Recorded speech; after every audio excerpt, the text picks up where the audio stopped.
music is one of those languages that even if you don't speak it necessarily, if you're not a musician, you still understand it.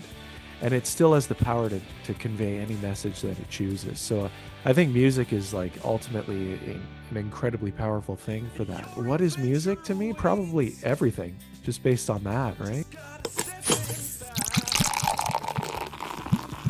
All right, guys, welcome back to another episode of Two Beers with the Band.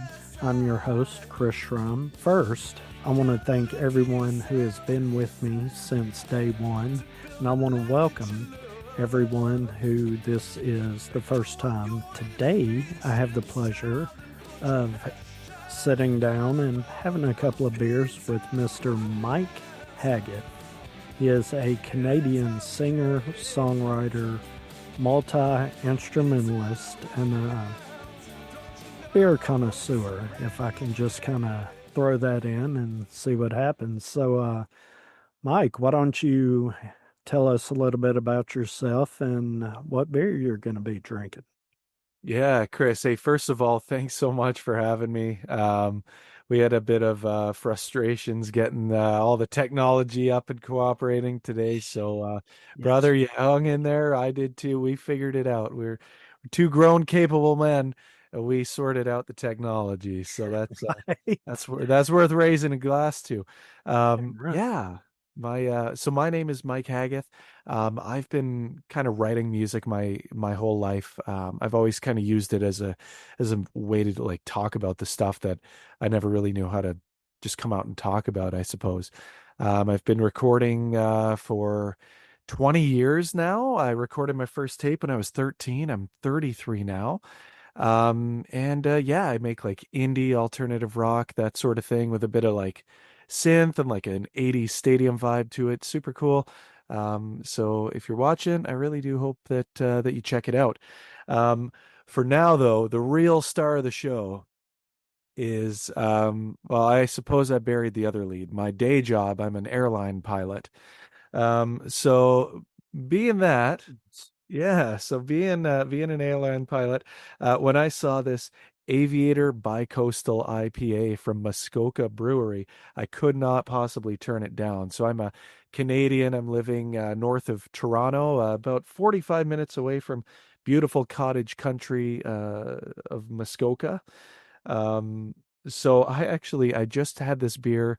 We're taping this on July 9th. So I had this beer for the first time on July 1st at a little Canada Day get together.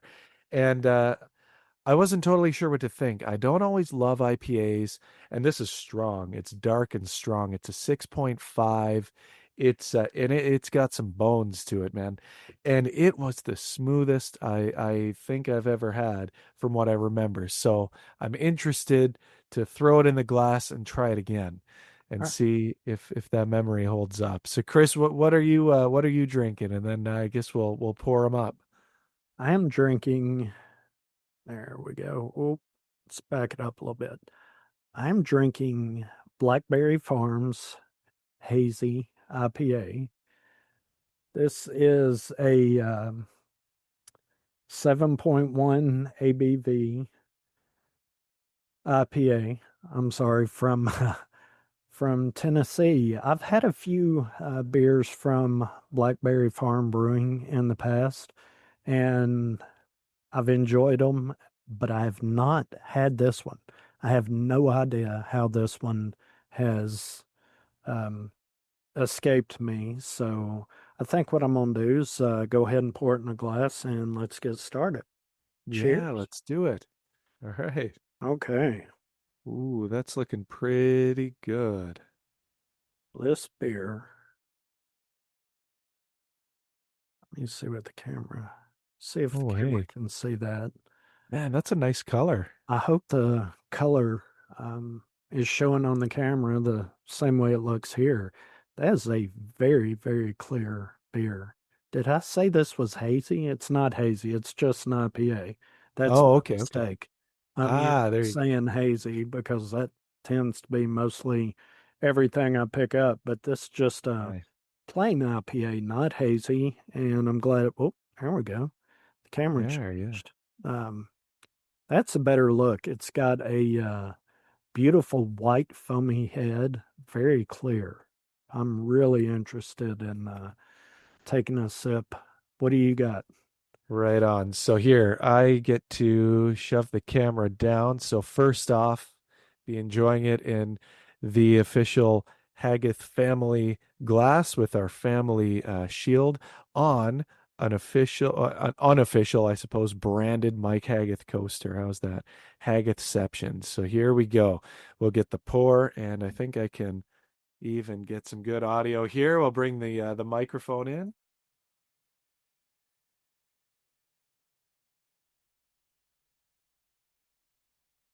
That is a terrible pour from me, by the way. My next one, I will pour a whole lot better. I was a lot more interested in getting the shot. Oh, there you go. You can really see the crest clearly through all the head there. That is all head, no body. But that's all right. I'll pour it right in a moment. I'll let that settle down maybe while you take a sip of yours, and then Oh, I'll uh, yeah. I'll, All I'll right. try not to pour like an amateur. Okay. Well, as far as the nose on this beer, I'm getting some citrus, a little muted citrus, which I'm interested in, and a very, very light malt. Not very sweet, hopefully, Mm, but a good citrus note. So I'm gonna jump on in and see what happens. Cheers. yeah, yeah, brother, do it up.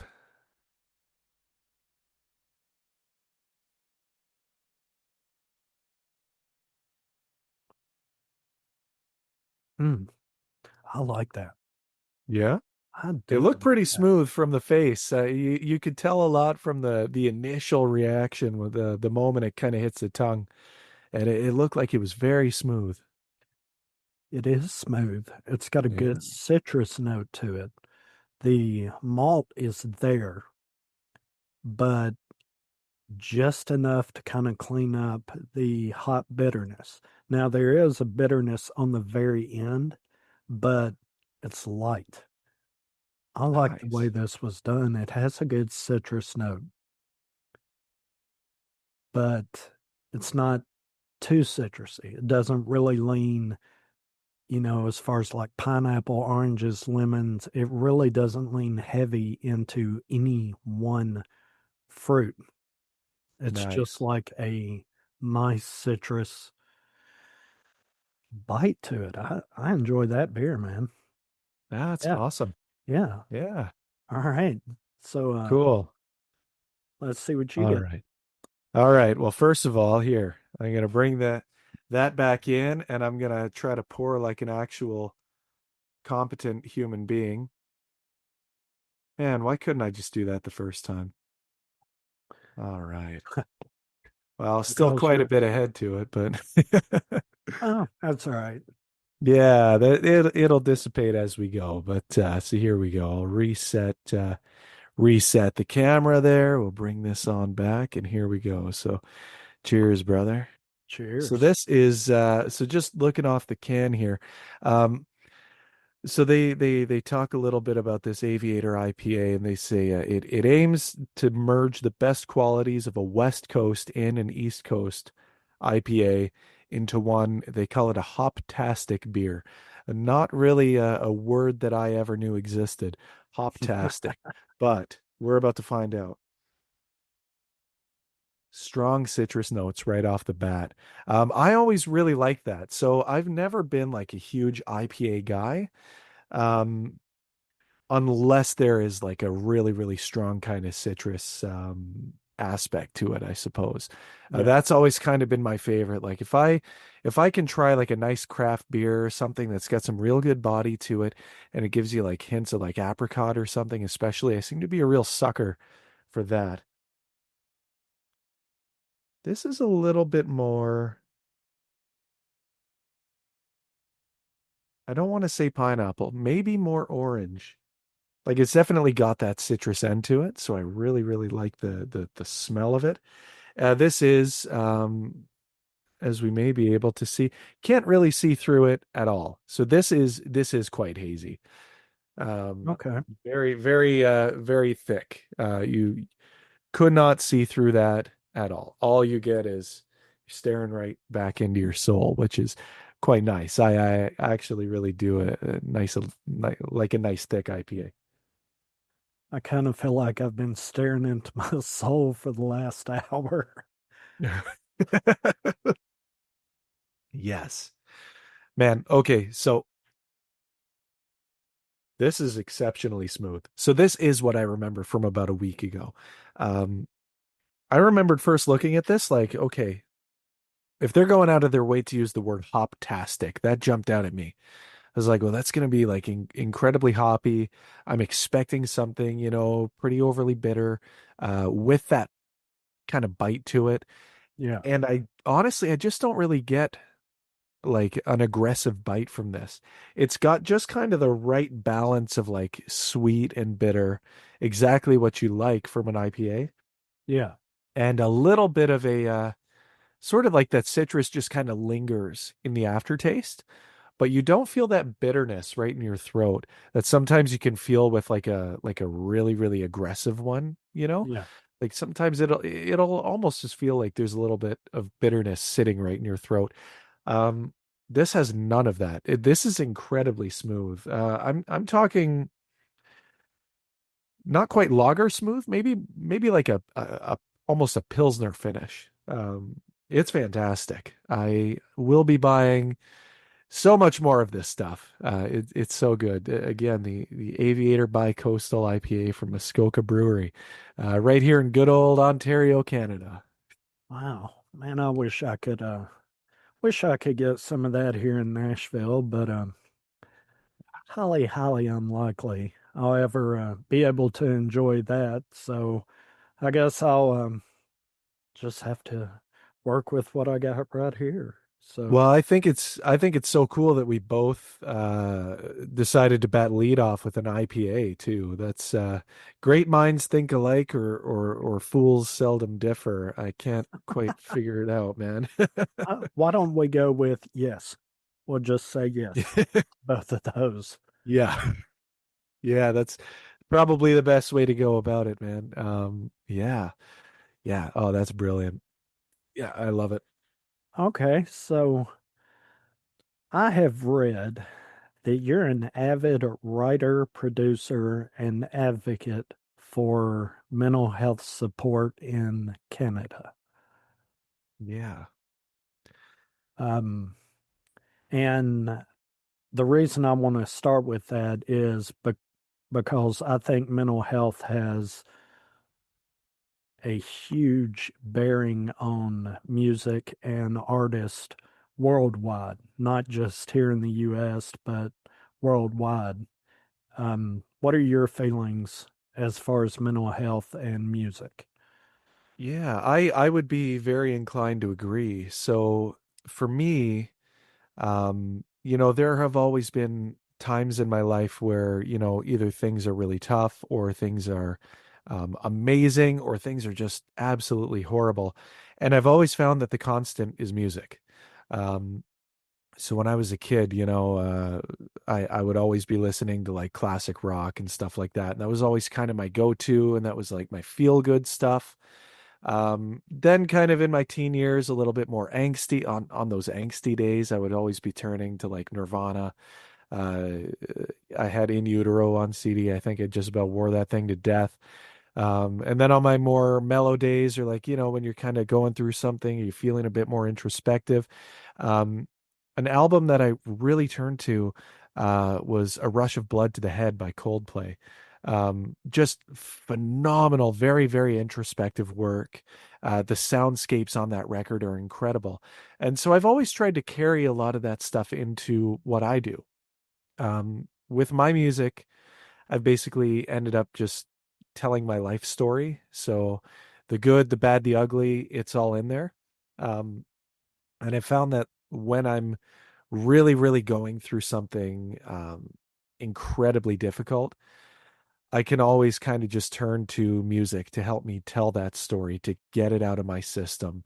Um, And that has been a real crutch to me. I was just talking to a friend not long ago about an album that I wrote back in 2017 and 2018 called Bridges. And the story behind that record uh, really actually ties into what we're chatting about here. So I had just gotten my commercial pilot license and went out to secure my first airline job, which was working as a baggage handler for an airline in very northern Manitoba. We're talking like if you know where Winnipeg is, you go 500 miles north of there, and that's that little town, Thompson, Manitoba. That's where I moved to. And it was a grueling day, or sorry, a grueling move, 3 days on the road, just a hellish drive in the middle of winter. And I kept telling myself the whole time I was going up there that, a better life awaits when you get there. And so when I finally made it, walked into this empty apartment and realized, oh no, this is not a better life. This is literal square one. And by the way, you are 2,000 miles away from anybody you've ever known and loved. You have never been this isolated, and you're going to have to figure this out. That was an incredibly difficult thing to get through. So, that feeling of isolation really shaped that record, and it really kind of shaped my perspective. I decided that I was going to hone my guitar skills, learn new chords, write new songs, and really just kind of explore that theme of isolation. And in doing so, I ended up actually meeting a lot of people in the community and making a lot of friends. So, in a way, music kind of pulled me out of the gutter, so to speak, right? And it really made me realize that, for all the talk that we always have about, like, burning bridges, we never really talk about the building of bridges and how simple acts can bring people together and really just kind of help you through everything. So I've always found that music is my great communicator, and it keeps me connected and keeps me grounded. So I really, really have appreciated it for that. And so now I try to use my music to help other people in their mental health journey. Okay, so you're saying music heals you. Yeah, it absolutely does. Does your music heal others? I never knew until a little while ago. I was talking to a friend, and she brought up a song that I had written, oh God, 10 or 11 years ago now. And she said, whenever life gets tough, I turn to that one song and I just feel like I'm going to be okay. And like that, like moved me to tears. Like just even because we always talk about this, right? Like as creators, as musicians, artists, whatever we do, we always trot out the tired line of, well, if my music can help just one person, it's all worth it. But you never really realize until you hear it from somebody else, and you go, "Oh my God, my music!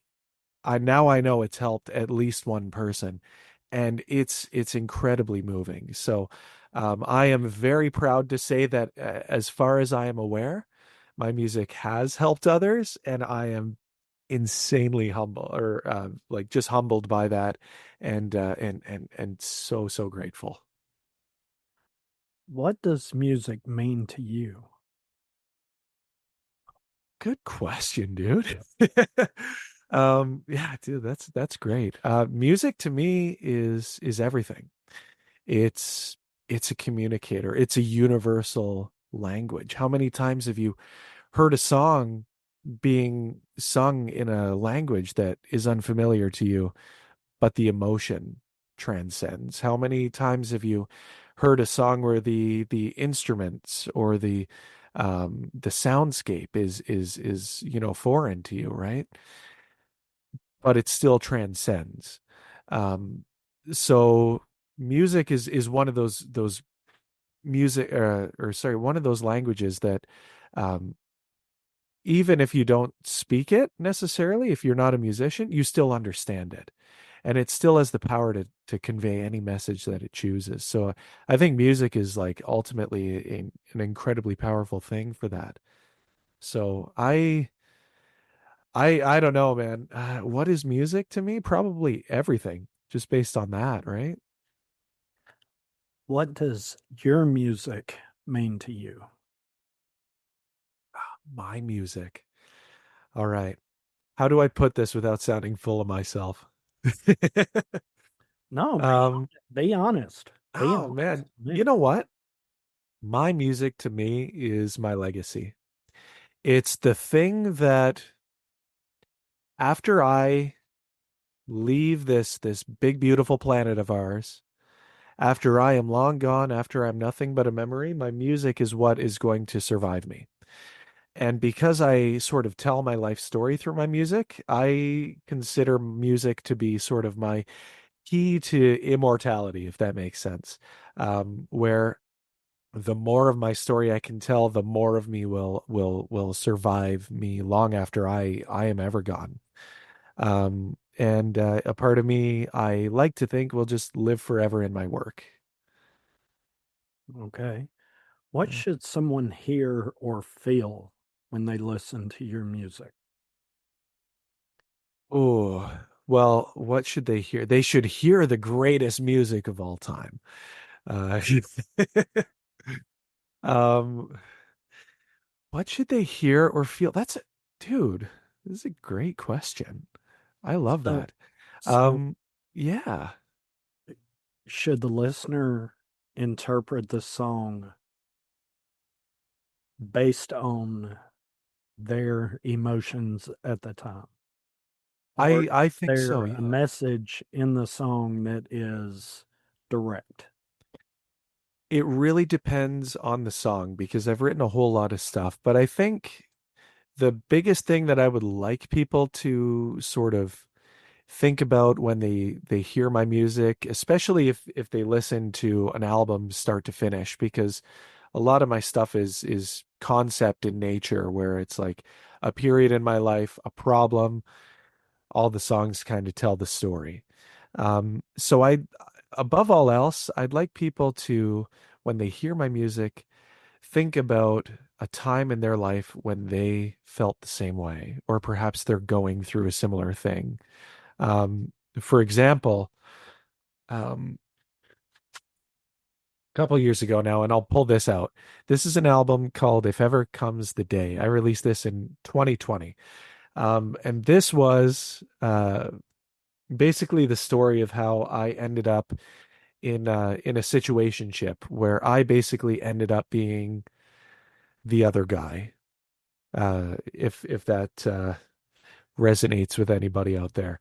Um, and specifically, in this sort of relationship or situationship, whatever it was, I knew I was the other guy, but I was constantly reassured that I was not, that I was the guy. And through that, I really discovered a lot about myself, about the boundaries that I was too insecure to draw with certain people. To the point where like I was just happy that I was maybe receiving attention and validation, so I was just kind of allowing myself to be walked over because I thought that was just kind of part of it. I think a lot of us have kind of gone through something like that. So if you hear a track off of that record, you'll probably um, be taken back to a time in your life when maybe you were there. Or perhaps as a listener, you're in a similar situation right now. I certainly hope you're not. And if you are, get out, please. You are worth so much more than that. Trust me, I've been there. I know. Um, so I really just would love for people to be able to relate the things that they either have gone through or are going through when they hear those stories reflected in my music. Who's out there listening to your music? Who are your fans? A lot of close friends, a little bit of family, and probably about 10% of people I don't know. And that thrills me that some people I have never met before and have never like prodded them to go and listen to my stuff or just like Yeah, no, I really like that song. I'm just gonna throw it in my playlist. What is the creative process in your music, in your writing? Yeah. Um, that's a great question. So for me, because I basically just ended up telling my life story through my work, the process seems to be go through something, write a song, did that fix it? No, it didn't. Write another song, did that fix it? No, it didn't. Write an album. Uh, so a lot of times, like I wait until like there's something sort of noteworthy maybe happening in my life, and then I will write about it. Or if I'm going through something really tough and I don't quite know how to make sense of it or come to terms with it, I find I can always write a song about it, and that can really help me. In terms of the songs themselves. Sometimes they stroll into my head fully formed, which is always such a gift when that happens. It makes my job so damn easy. But a lot of times, what I'll get is an instrumental section to some degree or other, just kind of pops into my head. And then it's a race to the studio iPad right here where I track everything. And it's a race to get to that thing as fast as I can, launch a project file, and get to work cracking on it and preserve it before it flies out of my head just as fast as it came in. Um, Typically, the vocals and like the lyrics come after the fact. So what I'll usually do once I have like a good instrumental idea for a song in my head, I will get to work in the studio and I will build that song as much as I can. I'll try to go start to finish with it just as an instrumental. And a lot of times I end up writing basically entire albums instrumentally first. And I'll usually do that while there's something going on in my life that can really kind of shape the instrumental part of it. But I hold off on a lot of the lyrics unless they really just kind of fall out of me. And then what I'll do once I have all of those instrumentals is I'll just listen to the instrumental album basically on repeat, start to finish. And I will do that every night for days, weeks, months, whatever it takes. And the more you listen to the same thing over and over again, the more certain words and phrases just kind of start popping into certain places. And you almost kind of you're burning it into long-term memory at that point. It's super cool. So over the course of a couple of weeks or months, you end up inadvertently writing the album to the point where, eventually I'll just pull out a notepad and I'll just write down what I have. And I might have two or three little gaps per song that I can sort of, fill in deliberately. But for the most part, the songs, I feel in that way just kind of write themselves, and I just end up being a vessel for it. So you're saying your music is an extension of you Yeah, yeah. or If I your do it, soul. yeah, if I do it right, it is an extension of me, my emotions, my stories, my triumphs, my utter screw ups, everything. It all gets immortalized if I do it right. What do you want from your music? I want $1 million and a private jet, man. Don't we all? A Uh, private jet you can fly, right? yeah, yeah. Yeah. Um, Really what I want for my music is to just make an impression on as many people as I can. Um, Realistically, I've got a pretty great career. That is the result of a dream I had since I was like 4 years old. I'm so fortunate to get up and, live that dream every single day. So the music to me just kind of serves as my outlet when I feel like I don't have one. It's my problem solving tool when I'm stuck and I don't know how to decide. There have been times where I've written entire records about a problem I was faced with, and through the process of writing the songs, I've actually made a major life decision. Um, so in terms of what I really want out of my music, I suppose like I would love it if it reached a bunch of people, if it changed a bunch of people, if it, helped a bunch of people, transformed 1,000 perspectives. But at the end of the day, as long as my music is there for me the same way that I'm there for it, then I think there's a good balance there, right? As long as the music that I give, I can take away from just as much and grow from and uh grow as a person. What are your dreams and goals for the next few years in your music, and what are you doing to reach those goals? Oh man. If I had that figured out, I'd be so much better off. It's like that old adage, if you don't know where you're going, any road will take you there. For now, I'm keeping my options open. I'd like to be able to play more festivals. I have a live band made up of some of my best friends. They're phenomenal. They make me sound so much better than I ever could on my own. Um, I'd really like to get a few more records out. Unfortunately, the name of the game is streaming, so I really need to boost those streaming numbers. And in doing so, I think I'll have more opportunities to play live on like bigger stages. So that's really my goal is just taking all the work that I've put in and now finding a way to elevate that and use that as an opportunity to reach more people.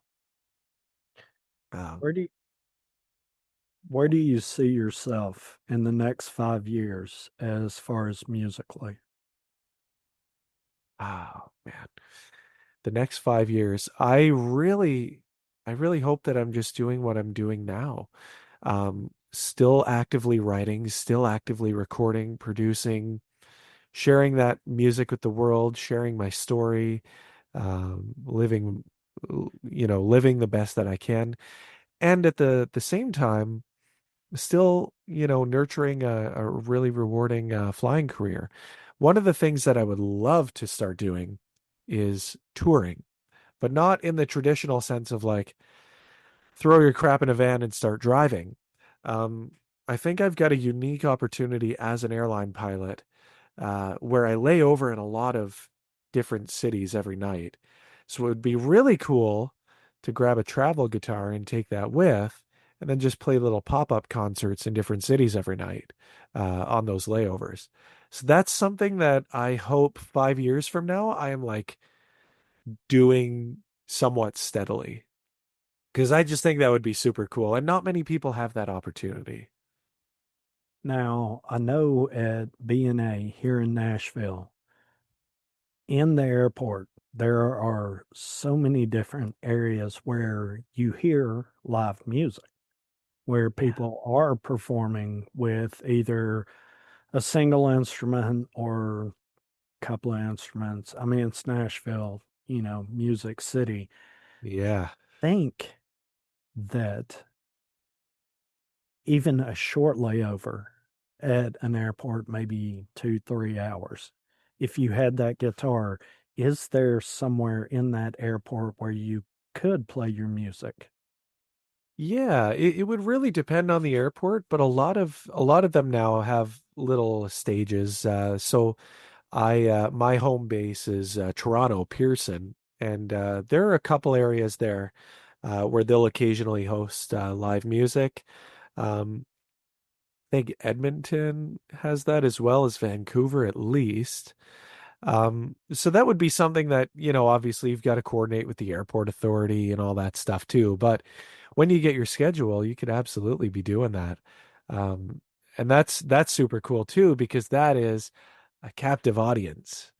They're not there because they want to, they're there because they have to. So if you can make them actually enjoy their time there, that's huge.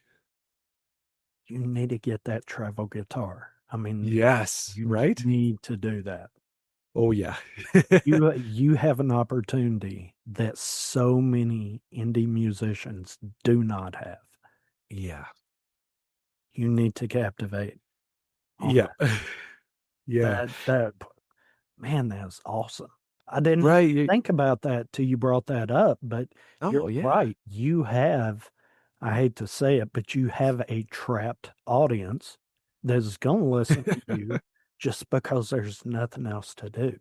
Oh yeah, yeah.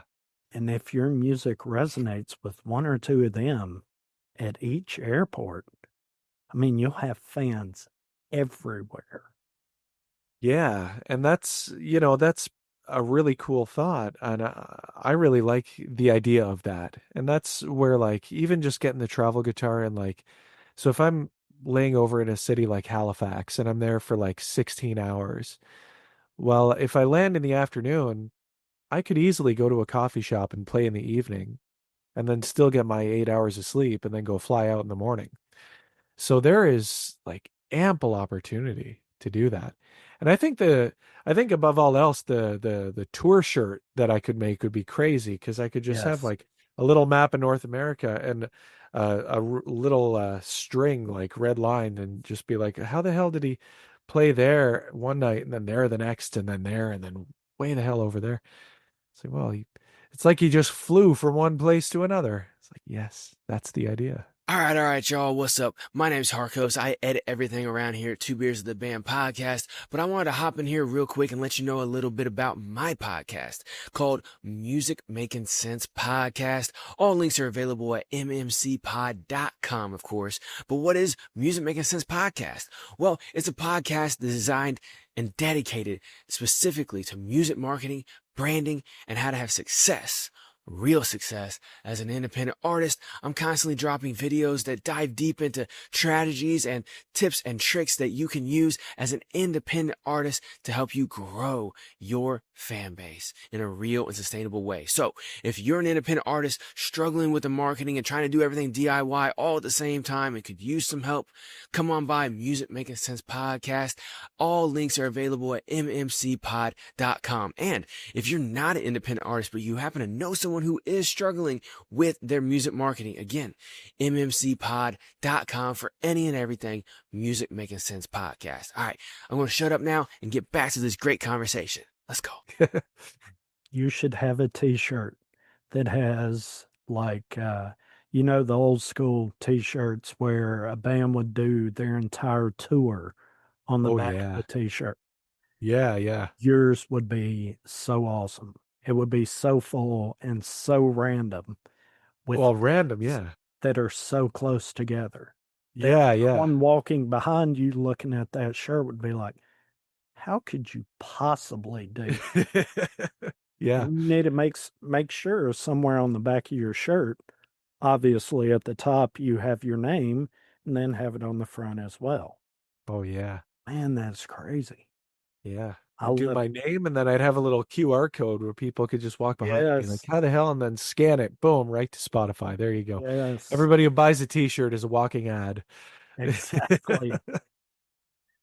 Do you have any unfinished music? At the moment, yes. Um, I've always kind of got the next thing going.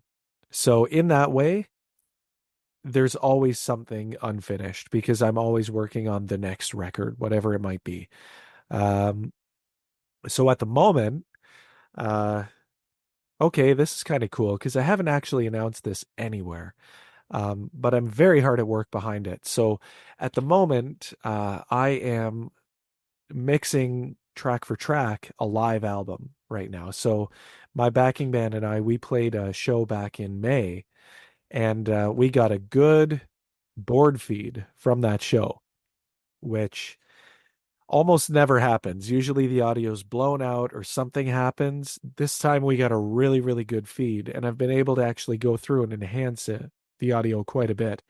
So for those people who know me like exceptionally well, they'll know that I have been in pursuit of a live album for about as long as I've ever lived.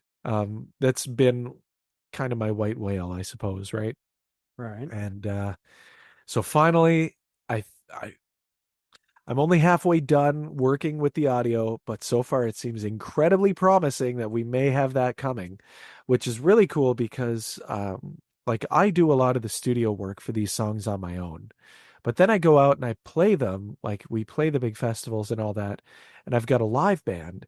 And the live band versions don't exactly sound like the studio versions.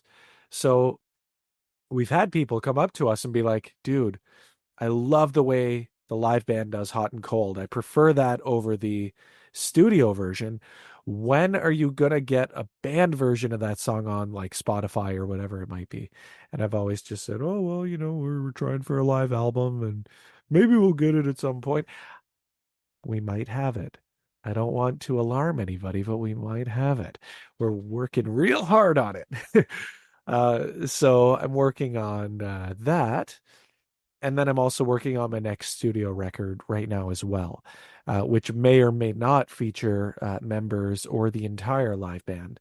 Uh, I've basically decided for this new record, what I'm going to do is I'm going to record everything myself and then send that all to the band and be like, all right, guys, you have 6 months. Here's all the audio. Here are all the project files. Here's all the info. If you want to record your own parts, do it, and we'll put it on the record, and just kind of like give everybody that opportunity to hop onto the studio record. I think that could be a pretty cool way to do it. Why did you choose the indie alt rock style to express yourself? That's a good question. I'm not sure that I chose it so much as it just chose me. I didn't choose the gangster life. The gangster life chose me, as they say. Um, that's always just kind of been, I suppose, where I've been at my best. So I've written songs for like hard rock, metal bands. I've played jazz. I uh, I used to play drums a whole lot. I was a drummer by trade for a very long time, and so I trained in like swing and all that stuff. But whenever I sat down to actually write a song, it would usually just end up an indie alternative rock song. Typically, it would start with a good guitar hook, a driving beat somewhere in the 120 range, and you just kind of go from there. So that's just kind of been my wheelhouse, and I suppose it's kind of the Dave Grohl Foo Fighters method a little bit, where like don't mess with your formula. Just write a good song, get a catchy chorus, repeat that chorus 17 times to a slow fade out. Like just play to your strengths, and I think that's it for me. What are you passionate about besides music? Oh, um, my biggest passion is making the most of the time that we have here. So when I was like 4 years old, I basically decided what I was going to do with my entire life. I said, like, I'm going to be an airline pilot. I'm going to fly airplanes. Then on my days off, I'm going to play music. And that's like pretty much all I'm going to do. And because I had that early on, I had like a sort of a North Star that I could just chase. And so now I'm so fortunate to be able to live that dream, right? Um, so for me, we only have a finite amount of time on this planet, so we might as well do as much of what we love as we possibly can. The way I choose to think about it is we've got uh, we've got a universe that's like 26 billion years old. The planet is probably going to be about 12 billion years. And of that, like think about this, Chris. You and I right now get to sit here doing this, right? So there are 26 billion years of the entire universe, and you and I both separately got to exist. First of all, that's a miracle in itself. We got to exist as human beings. We got to exist not only as human beings, but in this day and age, with all of this available to us, with all the opportunity in the world available to us. So we've basically won the cosmic lottery, right? So every day that you wake up and you're not doing what you love, or you're not chasing your passion, or you're not doing something that fulfills you, it's like having that $1 trillion winning Powerball ticket in your pocket and say, "No, that's okay. I don't need that. I'm going to be fine." Like it's so incredible that we're here and we get to just do what we want to do and chase the dreams that we want to chase. So for me, like that's really the most important thing to me is figuring out who you are, what's important to you, and doing as much of that as you possibly can with the time that you get.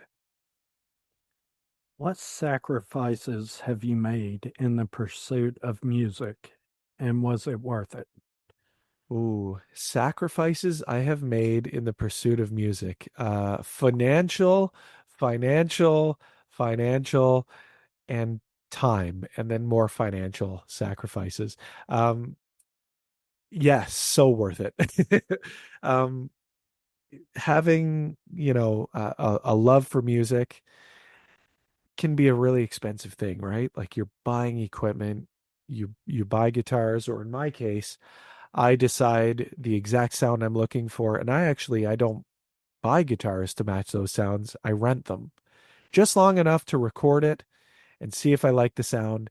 And eventually I'll probably buy a guitar that best suits the average of all the sounds on the records. But I've got some acoustic guitars, but I haven't yet settled on an electric.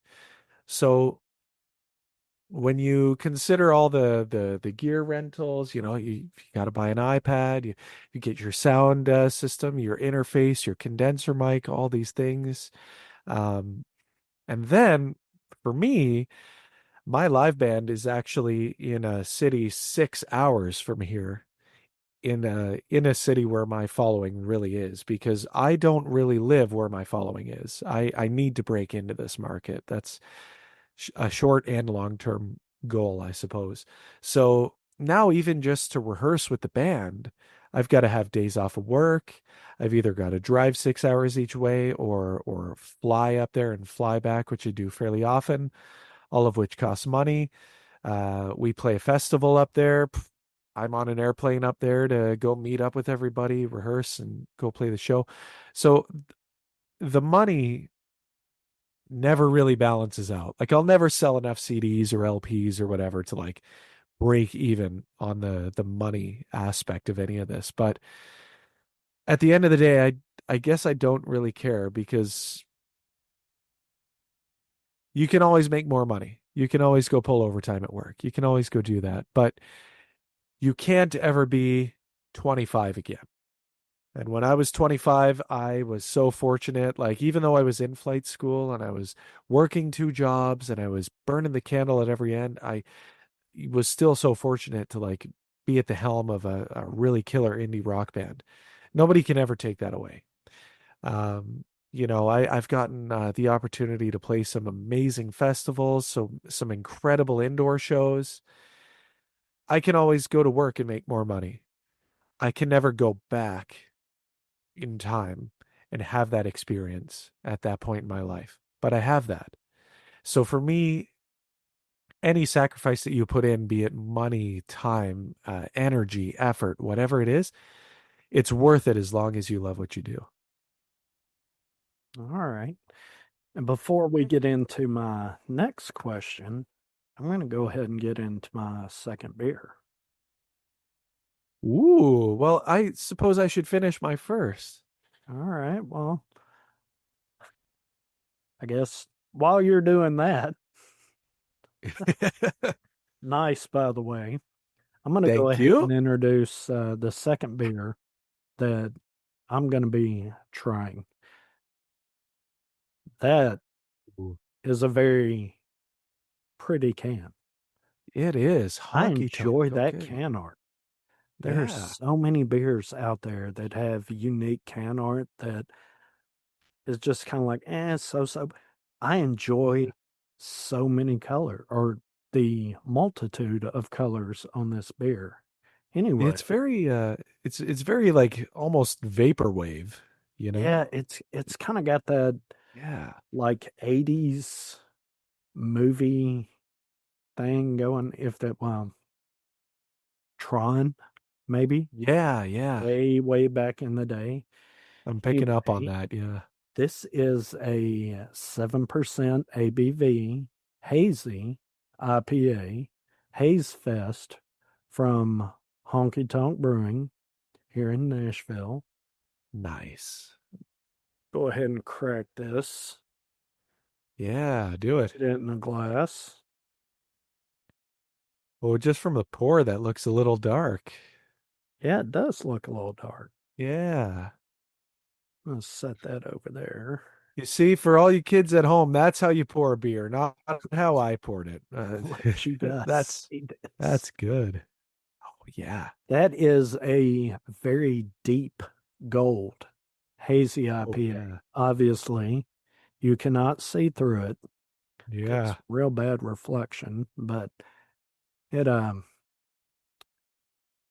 it has a I like the head on this beer. It didn't. Oh wow. Oh wow. Yeah. Yeah, this is a malt forward IPA. I'm really not getting a whole lot of citrus on this or hops in general. I'm just Really? That's a little yeah, yeah. that's a little unconventional for an IPA, isn't it? Well, it says tropical hop flavor. We use Okay. hops grown in Washington, Idaho, and Oregon.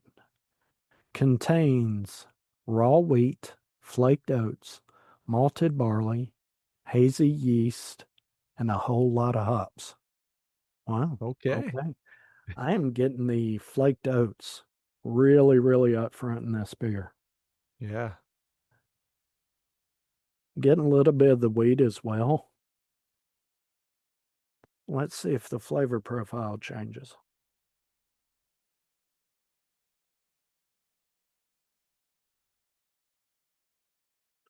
Hmm. This one's sweet. Yeah? Really? Yeah. Okay. Well, let's see. Raw wheat, flaked oats, malted barley. Yep, I'm getting all of that. Nice. I'm really not getting much of a hops flavor at all on this. Really? Really not. For a description that goes so far out of its way to like talk about the hop. Yeah, I'm just not getting it. I'm really Yeah. not. It's oh no. I'm gonna try it again. Yeah.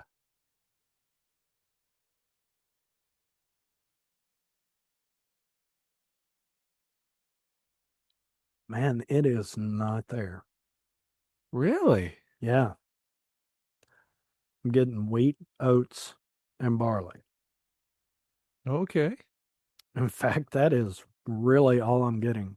I'm getting Really? just enough hops on the very, very back, and I'm kind of having to look for it Okay, just yeah. to kind of clean it up. But I mean, wow. Hmm. So now would you consider this like kind of smooth or I would say it's smooth, but to be honest with you, I'm unimpressed with this beer as far as an really? IPA goes. I Okay. expected a little bit more hoppiness, um, Right. even if only on the back to kind of clean it up. But what I'm getting is so faint, plus I'm having to look for it. So honestly, I'm not terribly impressed with this beer. Ah, that's really And too bad. yeah, that sucks because I have five more of them. No, you bought a sixer. Hey, that's the only way I was able to pick this one up, unless Oh I went to man. the brewery. But you know, I probably you can probably only pick them up there in six packs as well. But hey, you know what? Is it a bad beer? No. So let's go ahead and get that squared away. It's not a bad Right. beer. It just isn't what I expected. Now, for people Mm. that don't like a terribly hoppy beer, this might be the one they need to pick up and drink. And for people that don't like IPAs, because they've had a bad experience with a hot bomb or something like that, and Mm. they say, "Oh, IPAs are grassy and nasty and blah Yeah. blah blah." Well, for someone that needs a slow roll into the IPA world, Hmm. which is what I needed, I was that person. First few Sure. IPAs I had, I was like, how can people drink this? It's so nasty. Well, a buddy of mine slow rolled me into the IPA world, and now I'm just hooked. So, Okay. this would be a good intro into the IPA world. And I guess that's one positive about the beer. Right. Yeah. So so would you consider it almost more of like a lager or a pilsner in taste and finish, or does it still have enough of that those IPA qualities that you would say it belongs where it's categorized? Man, I'm gonna have to go Pilsner. I Yeah. really am. Yeah. Yeah, that's fair. You know what, too? Like some IPAs just finish so smoothly and I say maybe inoffensively, and I say that in a good way, not in a bad way.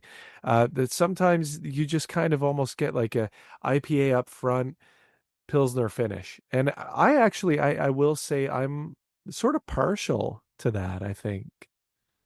Well, I tell you what, I you actually hit this. Are you drinking this beer? You're drinking this, No. aren't you? You've had this beer. You just No. described that beer to a T. Really? Yeah, Okay. unoffensive, just a light. I mean, the flavors that I did taste were very light and Okay. nice, but I wanted a little more citrus, and I Okay, just yeah, didn't yeah. get it. So A little outside more that, citrus, yeah. outside that, again, it's not a bad beer. It's just Right. not what I expected. So, Yeah, oh that's well, fair. it's all right. Yeah. I got five more of the other ones down there, so I'll Well, probably there you be go. drinking on those. Have those on a night when you're feeling a pilsner, and Hey, I think you'll be quite impressed. Yeah, all that's right. great. So Yeah, my next question is: have you ever considered giving music up? never. Not for a moment. So yeah, so this is July of 2025. So actually, so my latest album, which you can get right here, this is called All the Best in All You Do. Um, and it's a very, very proud piece of work for me. At the release concert for that album, we were opening up a huge festival. We were the first group on. We were going to kick things off with a bang. It was all going to be great. I'd worked so hard for it. 8 minutes into the show, my right knee blew clean out of the socket. And I ended up on my back, finished the song. I never stopped mid song. But after that, the concert came to a kind of a grinding halt. We had to call for an ambulance. The ambulance I think took about 15 minutes. So in the meantime, we played another song with me laying on my back. It was a whole big thing. The media went crazy. Um, and then the paramedics came. They had to snap my leg back into place on stage, and they carted me off, shook me off to the hospital. Um, and the recovery from that took about 2 months. I basically lost the summer of 2023. I couldn't work uh, for 2 weeks. I couldn't walk for 5 weeks. I couldn't like play. We didn't have another show. Then when we did finally have another show, um, I went there with my crutches to kind of get me to the stage, but then I went up there and we played that whole show, and I stood on my 2 feet for that show. You better believe it. Um, so at the worst of that, like suffering a gruesome kind of catastrophic injury like that, when you've built that up so much, it was devastating, and very, very difficult to come to terms with. Um, But even then, the one thing that kept me going was I'm going to get back on stage. I'm going to keep doing this. I'm going to show everybody I can be bigger, better, stronger than ever before. And I'm going to do this right. Music to me has always kind of been like that great motivator. And if I've ever been struggling with something, I turn to music. If I'm ever feeling incredible and want to share that with people, I turn to music. So I've never thought for a moment that I could ever give that up. Um, and even now, I mean, I think the only way I ever stop with music is if they literally pry the guitar from my cold dead hands, to be honest. And I wouldn't have it any other way. Talk to us about performing live. Oh, it is a thrill. It's incredible. So first of all, there's a nerves aspect to it. Um, doesn't matter how much I've done it, and I've played hundreds of shows. Doesn't matter how many times you've played a show. It doesn't matter how many times you've played every single song in that show. It doesn't matter how many times you've gone on stage with that exact band at that venue and played that show. You are still nervous before you go on. Uh, I kind of live for that. Those butterflies, man. It kind of reminds me that I'm alive and I'm so fortunate to be able to go out and do what I love to do. So there's the whole nerves aspect of it, right? And before that too, I mean, you're trying to hustle tickets, you're trying to get people in the door, you're hoping that you have a good crowd that night, all these things, right? So there are a lot of stressors. And then even when you get to the show and you kind of see like, oh, maybe it's a huge crowd, maybe it's not. It doesn't matter at that point. All of that work has been done, but the toll it's taken on you is still going to be carried with you, right? But then that all kind of gets replaced with the pre-show jitters. So then you kind of have that. And then you go out on stage. And at least for me, the show jitters don't go away until about the first chorus of the first song. When I get out there and we're playing and kind of take a moment in the back of my head to just sort of appreciate everybody's on their game. Okay, we're doing exactly how we sound like in rehearsal. Look at that. It's people in the crowd, like they're into it. And then that pulls me into it, right? And then at that point, I'm on autopilot. It is just uh, pure adrenaline, pure energy, and just relying on good preparation. Uh, and that gives you your best performance. Um, so for me, I always I love it for that reason. Um, the other part of it is because I write songs that are insanely related to like personal events in my life.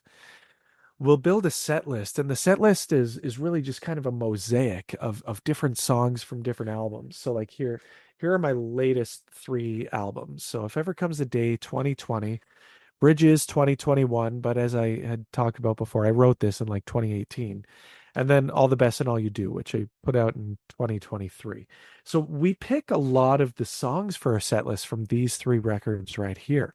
Um, but they're very interspersed because we go by like what flows well into another song. What two songs are like in the same key so we can like tie one directly into each other and just ride the energy and keep on going, right? Because it's a performance. It's not a live show. It's not a gig. It's a performance, right? And you want to take people on a journey.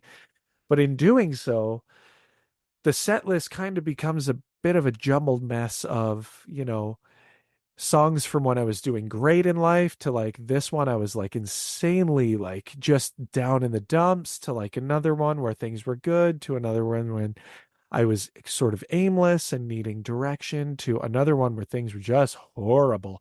And it's just you sequence right from one to the next and you just fire through it. And it's for me because everything is so personal, it's an incredibly emotional experience on stage, where I might be like jumping around and just like right into it with the guys on one song and then be sobbing my way through the next song on the set list, right? And we go through it, man. But the cool part about it is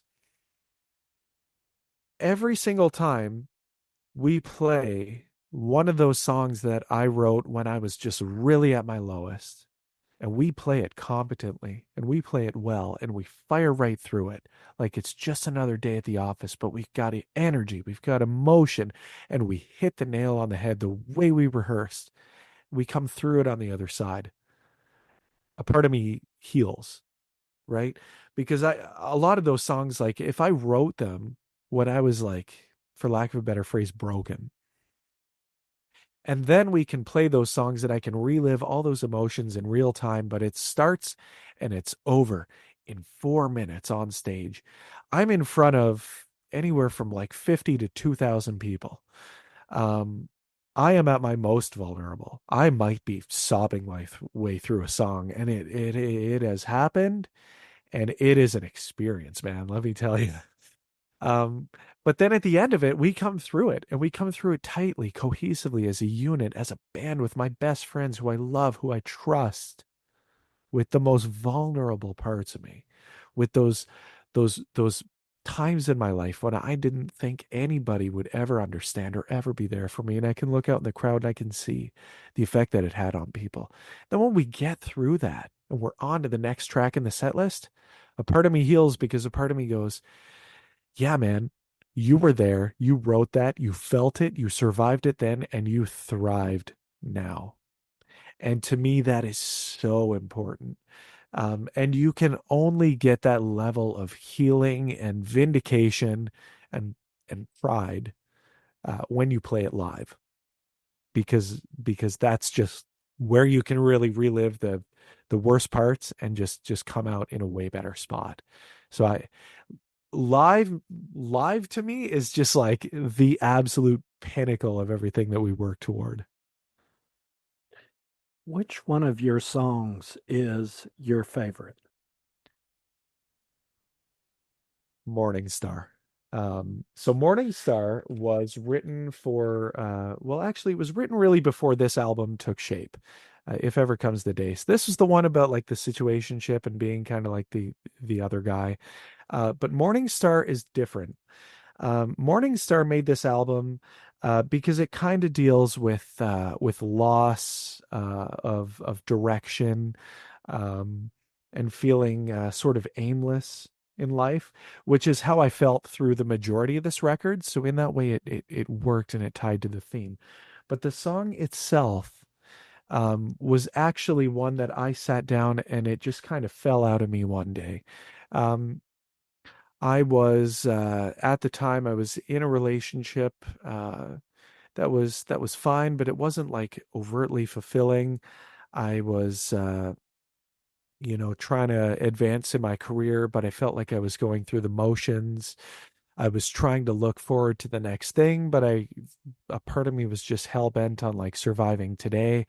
I felt like I didn't really have direction, like I didn't have like a a trajectory that I was like sailing toward, something like a North Star, or in this case like a morning star, like the first thing you see in the sky in the morning and you say, that's where I'm going, right? A goal that you wake up with, that you're a dream that you're chasing.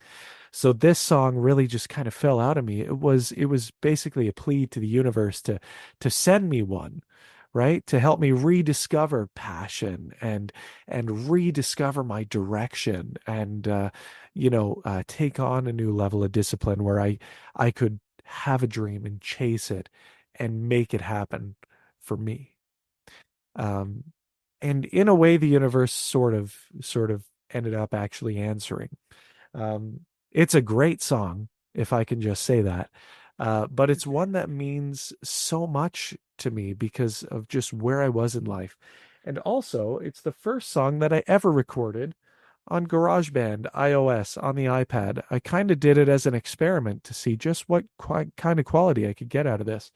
And it turned out so well that I've done my most recent few records exclusively with GarageBand on the iPad. So in a lot of ways, it was a sort of a door opening, eye opening experience. Just like a lot of opportunity came from that one single song. What would you like your fans to know about you? Everything. um, I say that jokingly, but I think I mean it. So I want to share every experience. I want to share every story.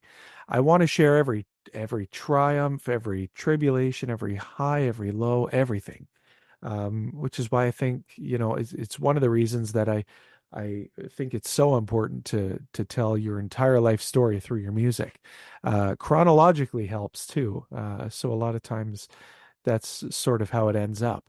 I want to make the most deep connection I possibly can with people who uh, appreciate my music and listen to it.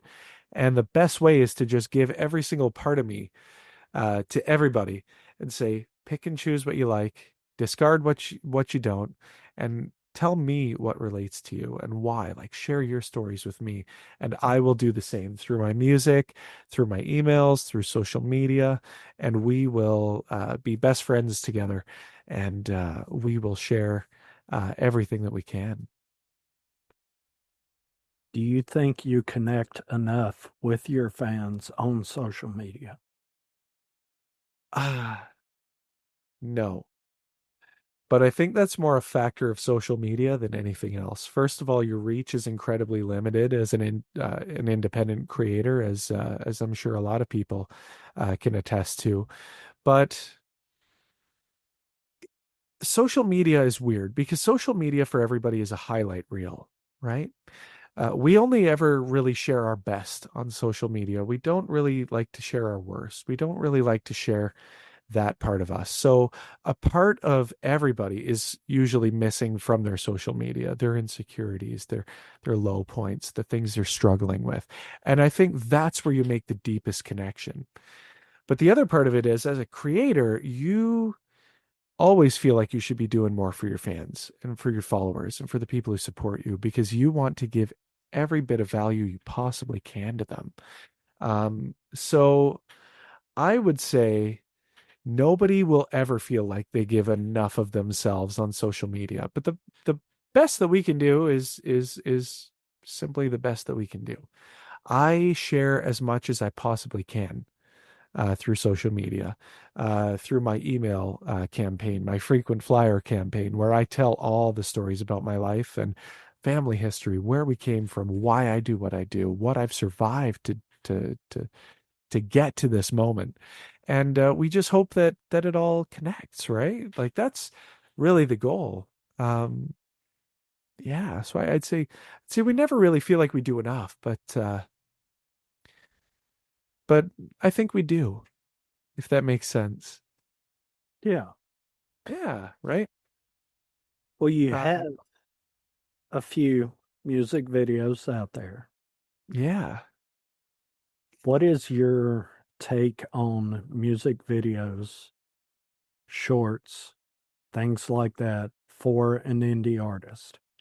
Is that something you think indie artists need to focus on, or do you see that more as something you have to do? I think it can be both. It's a lot of work and it can be, something that you just kind of have to push through and do. But I think it's incredibly important. And there are a lot of reasons why, but mainly we live in a content-driven age. So think about it this way. If you get a really high quality music video or a high quality performance video that you can sync to high quality live audio, right? That 4-minute video can then be split up into, 20 different 10-second clips. And then all of those can be shared out. You never know what part of a song is gonna, hit with somebody.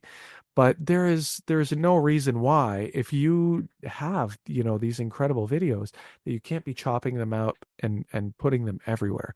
The greatest thing about TikTok, for example, is that like 95% of whoever sees your posts on any given day has never heard of you before.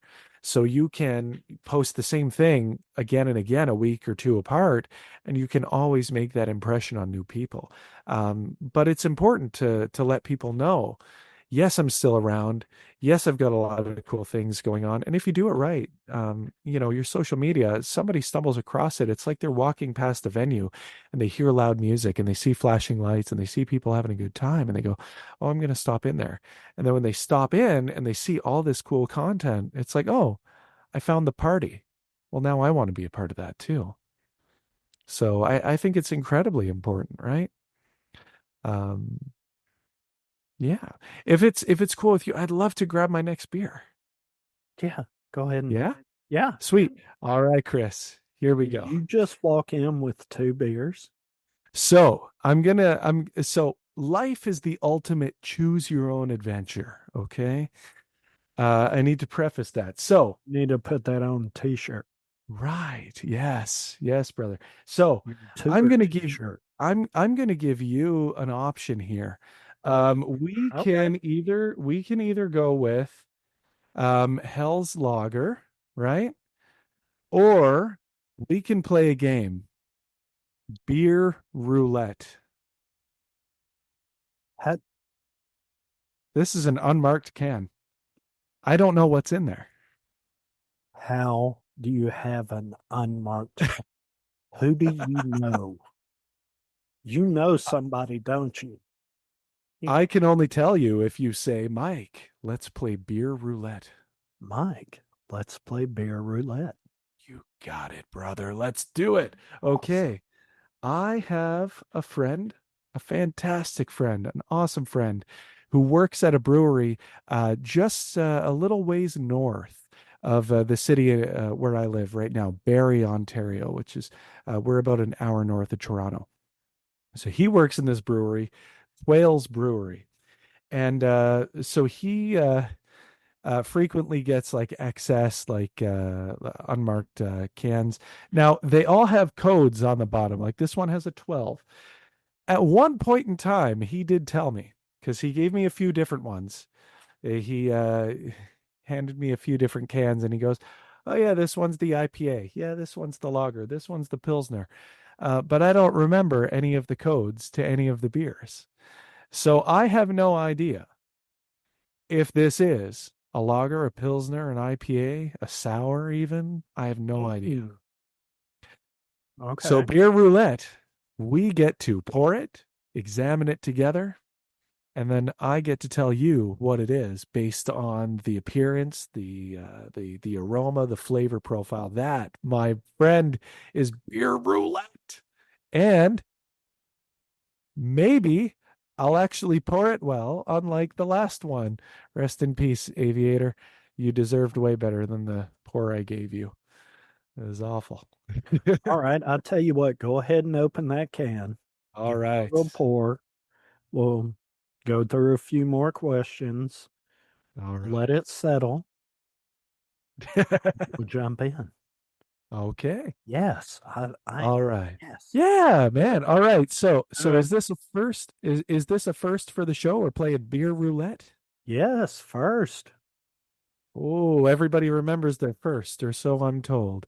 Here we go. All right. Depends on how much beer I had beforehand, but There you go. Good man.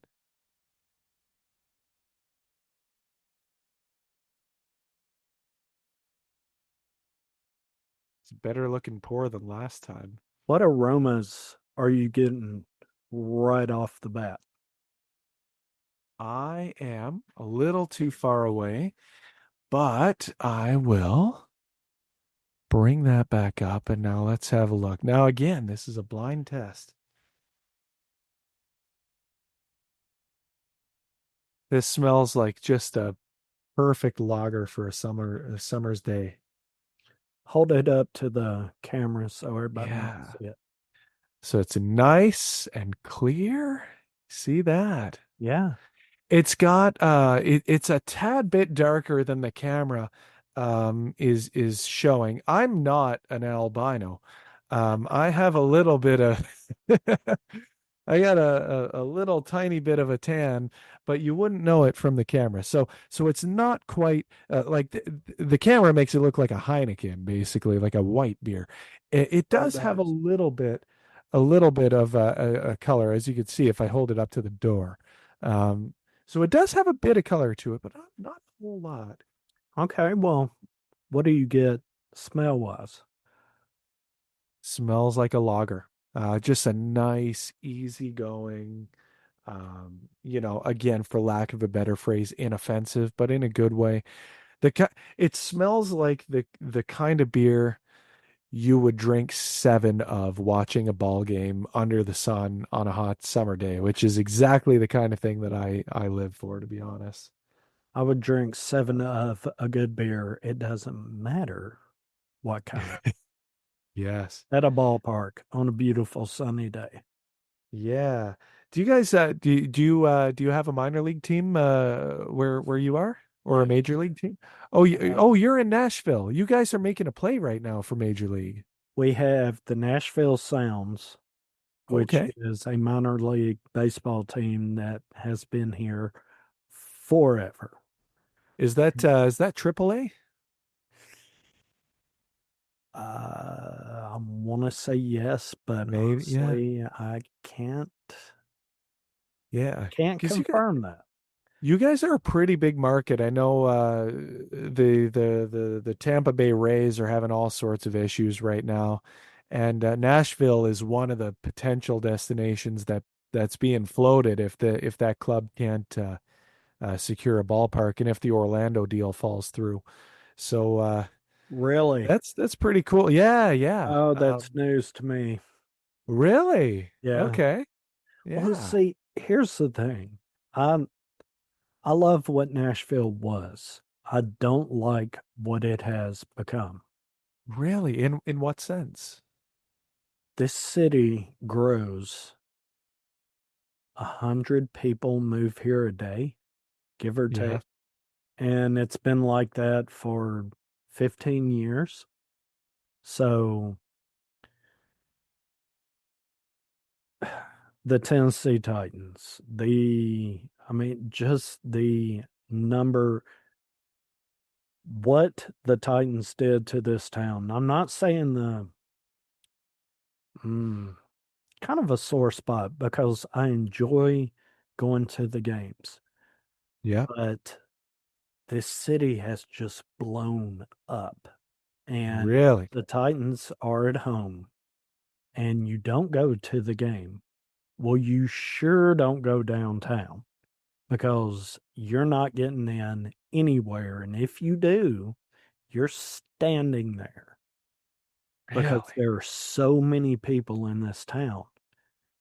And the actual Okay. downtown Nashville is not big enough to support so many people.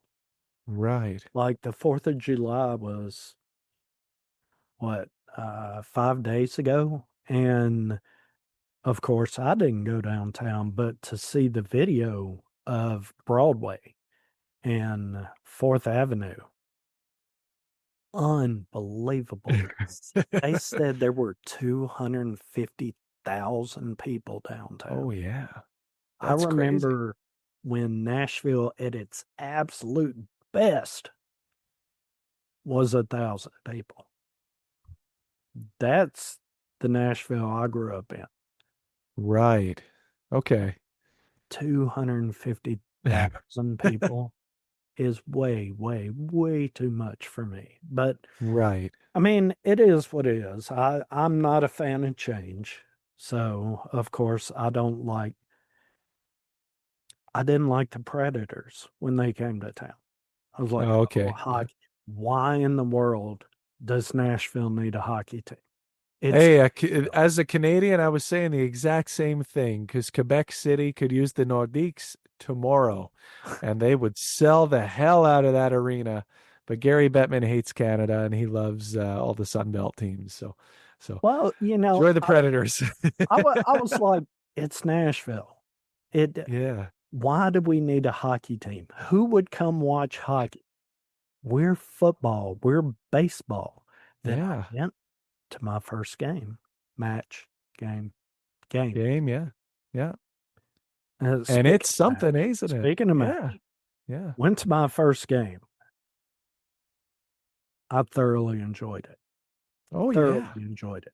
And I Yeah. was not a hockey fan. I would not watch it on TV because I Mm. just couldn't keep up. The camera's bouncing around. I'm like, how is this fun? Then I went to a hockey game and I was like, Yeah. oh, I enjoy this so much. Oh, it's And I'm so glad cool. they're here. Oh yeah, it's awesome. But we now have the Nashville Soccer Club. Oh yeah, Now, yeah. not a fan of soccer. Again, wasn't a fan of hockey till I went Hmm. to my first game. Now, I've Yeah. not been to a soccer match yet. When I go, I'm sure I'm going to enjoy it, and I'm Yeah. probably going to become a big fan. So Yeah. You will. And I will I, tell you prob- this I much. probably will. I love Yeah, sports. yeah. So I will tell you this. So I'm a sports guy and I never liked soccer. Um and so last summer, I started doing oceanic flights for my airline. So I would go to Dublin and Edinburgh. And Dublin, I really love because, like I toured the Guinness storehouse. I brought back a bunch of cans of like the real Guinness. Talk to me Uh, about that. oh man, it was so, so cool. Um, awesome, awesome experience. I absolutely love it to death. Um, but I was laying over in Edinburgh and I was like, oh, I want to, like I don't like soccer, but I'd like to go see a soccer game. But there was nothing happening in Edinburgh. But I was like, well, I'm going to Dublin in like 3 days. I wonder if there's something there. And sure enough, I learned all about the Premier League of Ireland. They've got 10 clubs, four of them play in Dublin. They all play on Friday nights. I was like, well, great. I'm there on a Friday night. I have a good chance. At least one of them will be home and I'll get to go watch them. So sure enough, I went to go watch St. Patrick's Athletic FC. St. Pat's, yes, the Saints. So it was about a 45-minute walk from my hotel, and I walk into this stadium, and it's small. It's only like 6,000 seats in this stadium, and I'm like, oh, cool. Like this is actually like a fairly intimate venue for a club that's been around since like the 20s or 30s or whatever it's been. And so I didn't have like super high hopes for it because I was like, well, again, like I'm not a huge fan of soccer. And I looked at the standings and like St. Pat's was eighth on the table and Sligo was in town and they were sixth. And I was like, oh, sixth and an eighth place team, like, oh, whatever. Just go see what this is about. Dude, it was amazing. I lost my damn mind. It ended up that we were tied with Sligo 2-2 in the final minute of extra play because they tack on a little bit of time at the end of the match to make up for like injuries because the clock keeps running through the match. So they tack that time on at the end. And in the final minute of that extra time, one of our forwards got taken down. He got fouled inside the box, which means that he got to have a penalty kick. And of course, I was in the section right behind the goal that he was kicking into. So I was like right there. I get my phone out and everything. I'm like, oh my God, like we're tied 2-2. Like, shit, we could win this thing. And sure enough, Brandon Kavanaugh, number 14, man, he just kicked a cannon right into the back of the net. I lost my damn mind. Been a convert ever since. I love football. I bought the subscription for 2 years running now to the League of Ireland. I watch all the matches. I am fully invested in that league. So you go and you see a Nashville FC match, you'll be a fan. Live soccer is pretty freaking awesome, I've got to say. It combines like the best of like a really good, nice outdoor field sport on a beautiful day with that intensity of hockey, the constant passing and all that stuff that when you see it live, you're like, oh my God, there is such a finesse to this, right? Such an art to it. Um, they don't call it the beautiful game for nothing, man. You're gonna love it. I guarantee you. All right. All right. I'm going to All have right. to go to a match. And I'm doing Yes. my best to line things up to where I can go because the venue here in Nashville is beautiful. It really is. It's Oh yeah, I bet. beautiful stadium, There are so many things to do other than sit in a seat and watch a match. Yeah. So there's something going on constantly. And that's what I love about some of the venues that they've been building in the past 10, 12, however many years. There's something other to do besides sit in a seat and watch a game. Yeah, they've been really focusing on the stadium district or like ballpark village or whatever it is, right? Um, where you go to a game, but you go early and it's like a full experience. It's like a walkable city. It's got bars and things everywhere. Restaurants and Yeah, outdoor games and kid friendly stuff and pet friendly yeah, stuff. And yes, it's full experience. And that's what I enjoy about sports here in Nashville. The Titan yeah. Stadium they're building downtown, man, it's going to be a monster. Oh, The I bet. Yeah, the restaurants, the events, the venue itself, even if the game sucks, the venue's going to be worth the ticket price. for sure. Yeah, the Atlanta Braves, I think, kind of kicked this whole trend off because they were playing in Turner Field, I think, in downtown Atlanta. And like it was a relatively young venue and it was totally fine. It was a good venue, I'd even say. And then they just said, no, we're gonna go build Truist Park on the outskirts of town, and everybody kind of shook their heads. They're like, wait, what? And then they were like, yeah, but we're gonna build like an entire city around it. And you're gonna go for like the day, and it's just gonna be a whole experience. It's gonna be super immersive.